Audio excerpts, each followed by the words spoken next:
You ever have one of those experiences that just doesn't sit right even years later? Like no matter how much you try to brush it off or laugh about it, it just creeps back into your thoughts at 3 a.m.? Yeah, I've got one of those. So this happened when I was in college, living in this super run-down old house with 3 of my best friends. You know the kind of place. Cheap rent, sketchy neighborhood, but hey, it was close to campus and we were broke, so we weren't picky. It had these huge windows, which was great for letting in light during the day, but at night they gave me this weird, vulnerable feeling, like anyone could just be watching us. Anyway, one night we're all hanging out in the living room, binging some show. I don't even remember which one. It was late, maybe like 1 or 2 in the morning, and I started to feel this gnawing sense of unease. At first, I didn't think much of it. Maybe it was the show or the fact that we were all hopped up on cheap energy drinks. But the feeling wouldn't go away. You know that creepy sensation where it feels like someone's watching you? That's exactly what it was. I tried to shake it off, but my eyes kept drifting to this big window that faced the street. It had these flimsy curtains that didn't really cover much. You could see shapes and shadows moving outside if you looked closely enough. So I glance out the window, and I swear to God, there's this guy standing across the street just staring at our house. I thought maybe I was imagining it, so I got up, went closer, squinting through the glass. Nope, I wasn't imagining it. He was there, not doing anything, not moving, just watching. I pointed him out to my friends, but by the time they came over to see, the guy was gone. I laughed it off, called myself paranoid, and we went back to watching our show. But that unease, it didn't go away. A couple nights later, I'm alone in the house. My roommates had gone out, and I was catching up on some homework in my room. It's probably around midnight when I hear this soft tapping. It was so faint at first that I thought it was my imagination, but then it got louder. Tap, tap, tap. I froze, listening. It was coming from the window downstairs, the one in the living room. I didn't want to check. My gut was screaming at me not to, but like an idiot, I grabbed a baseball bat we kept in the hallway and slowly made my way down the stairs. The tapping kept going, steady, like someone was politely trying to get my attention. When I got to the living room, I stopped dead in my tracks. There, pressed right up against the glass, was a face. His face, the same guy from the other night. Pale, expressionless, and too close. Way too close. He didn't say anything, didn't move. He just stared at me, his eyes wide, like he was waiting for me to do something. My heart was pounding so hard, I thought I might pass out. I backed away, not taking my eyes off him, and locked myself in my room upstairs.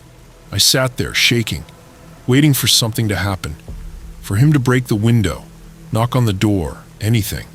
But nothing. After what felt like hours, I heard the front door open. My roommates had come back. I ran downstairs to tell them, but when we looked, the guy was gone again. No sign of him anywhere. I tried to brush it off, but after that I couldn't shake the feeling that we were being watched. Every time I walked by a window, I half expected to see his face again, just waiting. I started closing the curtains all the way, locking every door and window obsessively. A week or so later, I was woken up in the middle of the night by sirens. Our next-door neighbor's house was swarming with cops. I found out the next morning that someone had broken in and attacked the old woman who lived there. She survived, but barely. The description she gave of the guy, it matched the man I saw. I never saw him again after that. We moved out of that house a few months later, but to this day, I can't be near big uncovered windows at night. It's stupid, but I always feel like he's still out there, watching.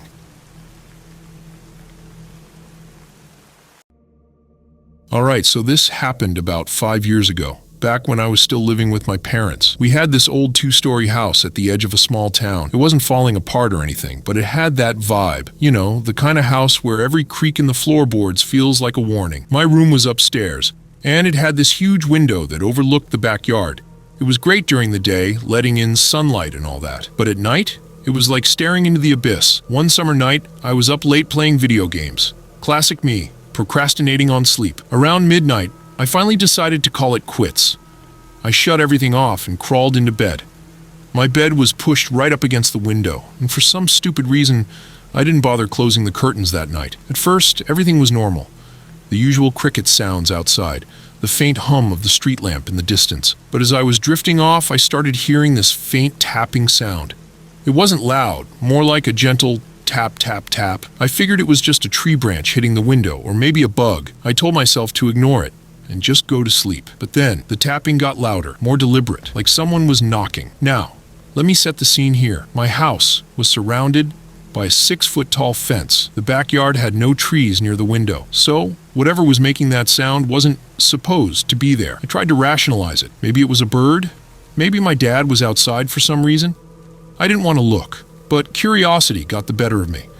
I turned over in bed, hesitated for a moment, and then peeked out the window. At first I didn't see anything, just the backyard, dimly lit by the moon. But then I noticed it. This shadowy figure standing right at the edge of the yard. My heart stopped. I couldn't make out any details, just the outline of a person, completely still. They were facing my window. I tried to convince myself it was my imagination. Maybe I was just tired. But then they moved. The figure started walking towards the house, slow and deliberate. And that's when I realized something was off. The way they moved, it wasn't natural. Their steps were jerky, like they weren't used to walking. At this point, I was frozen. My body was screaming at me to run, but I couldn't move. The figure reached the base of the house and looked up directly at me. Even though it was dark, I swear I could see their face, or rather the lack of one. It was smooth, featureless, just a blank surface where eyes, a nose, and a mouth should have been. And then they raised their hand. That's when I heard the tapping again, but louder this time, more frantic. Except it wasn't coming from the window anymore. It was coming from inside my room. I shot out of bed and slammed my bedroom door open, practically tripping down the stairs. I didn't stop until I was in my parents' room, shaking them awake and trying to explain what just happened. Of course, by the time my dad went to check my room, there was nothing there. The window was locked, the backyard empty. But I know what I saw. I know what I heard. After that night, I refused to sleep in that room. I moved all my stuff into the guest room, which didn't have a window. My parents thought I was overreacting, but I didn't care. To this day, I have no explanation for what happened. I still hate windows, especially at night. Even now, if I have to sleep in a room with a window, I make sure the curtains are closed, and I stay as far away from it as possible. So, yeah, laugh if you want, but if you ever hear tapping at your window at night, don't look. That's my story, and trust me, I wish it wasn't true. If you've ever had an experience like this, or anything creepy really, let me know in the comments. I'd love to hear your stories too. And if you enjoyed this video, don't forget to like, share, and subscribe for more chilling tales. Stay safe, and I'll see you next time.